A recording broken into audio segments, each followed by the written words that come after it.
इस दिवाली में आपको एक बहुत बड़ा तोहफा देशवासियों को मिलने वाला है। पिछले 8 साल से हमने जीएसटी का बहुत बड़ा रिफॉर्म किया। पूरे देश में टैक्स के बर्डन को कम किया, टैक्स की व्यवस्थाओं को सरल किया और 8 साल के बाद समय की मांग है कि हम एक बार उसको रिव्यू करें। हमने एक हाई पावर कमेटी को बिठा करके रिव्यू शुरू किया, राज्यों से भी विचार विमर्श किया और मेरे प्यारे देशवासियों, हम नेक्स्ट जनरेशन जीएसटी रिफॉर्म्स लेकर के आ रहे हैं। ये दिवाली के अंदर आपके लिए तोहफा बन जाएंगे। सामान्य मानवीय की जरूरतों के टैक्स भारी मात्रा में कम कर दिए जाएंगे। बहुत बड़ी सुविधा बढ़ेगी। हमारे एमएसएमई, हमारे लघु उद्यमी, इनको बहुत बड़ा लाभ मिलेगा।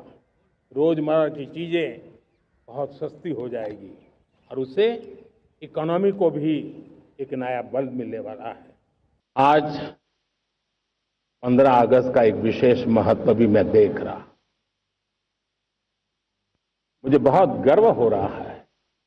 आज मुझे लाल किले की प्राचीर से ऑपरेशन सिंदूर के वीर जाबाजों को सैल्यूट करने का अवसर मिला है।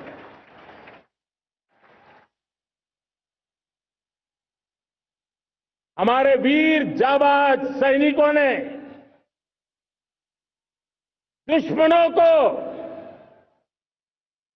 उनकी कल्पना से परे सजा दी है।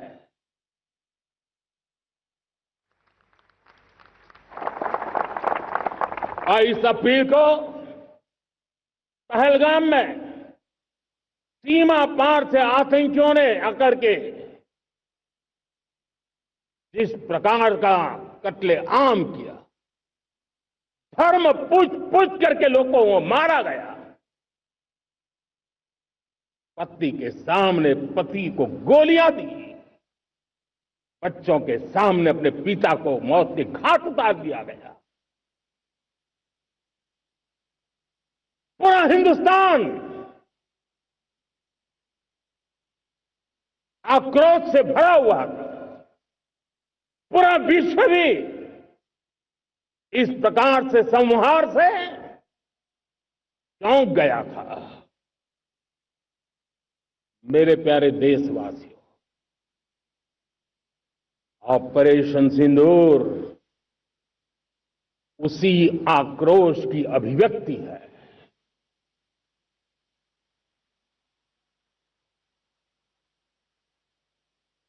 बाईस तारीख के बाद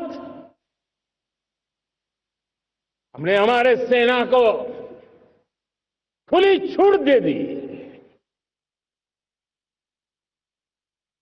रणनीति वो तय करे, लक्ष्य वो तय करे, समय भी वो चुने और हमारी सेना ने वो करके दिखाया जो कई दशकों तक कभी हुआ नहीं था। सैकड़ों किलोमीटर दुश्मन की धरती पर घुस करके आतंकी हेडक्वार्टर्स को मिट्टी में मिला दिया। आतंकी इमारतों को खंडहर बना दिया।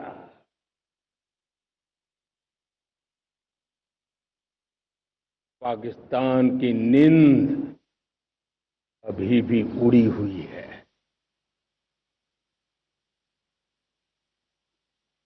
पाकिस्तान में हुई तबाही इतनी बड़ी है कि रोज नए नए खुलासे हो रहे हैं, नई नई जानकारियां आ रही। मेरे प्यारे देशवासियों, हमारा देश कई दशकों से आतंक को झेलता आया हुआ है। देश के सीने को छलनी कर दिया गया है। अब हमने एक न्यू नॉर्मल प्रस्थापित किया। आतंक को और आतंकी को पालने पोसने वालों को, आतंकियों को ताकत देने वालों को अब हम अलग अलग नहीं मानेंगे।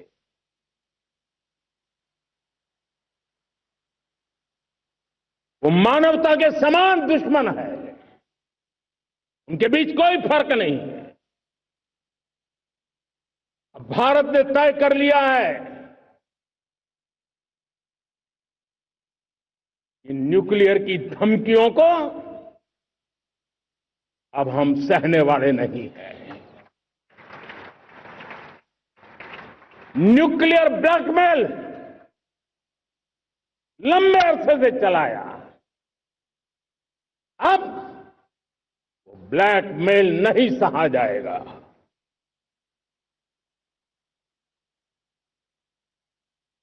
आगे भी अगर दुश्मनों ने ये कोशिश जारी रखी, हमारी सेना तय करेगी, सेना की शर्तों पर, सेना जो समय निर्धारित करे उस समय पर,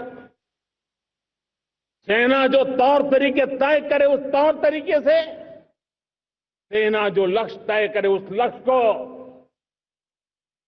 अब हम अमल में ला करके रहने वाले हैं। हम मुंह तोड़ जवाब देंगे। मेरे प्यारे देशवासियों, भारत ने तय कर लिया है, खून और पानी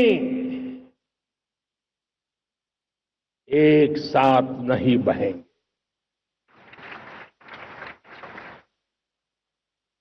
अब देशवासियों को भली भांति पता चला है कि सिंधु का समझौता कितना अन्यायपूर्ण है, कितना एक तरफा है। भारत से निकलती नदियों का पानी दुश्मनों के खेत को सींच रहा है और मेरे देश के किसान, मेरे देश की धरती पानी के बिना प्यासी है।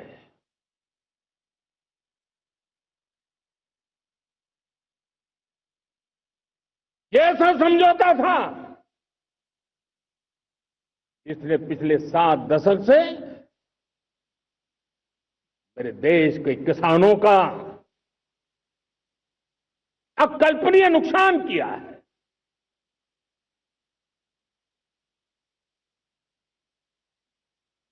अब हिंदुस्तान के हक का जो पानी है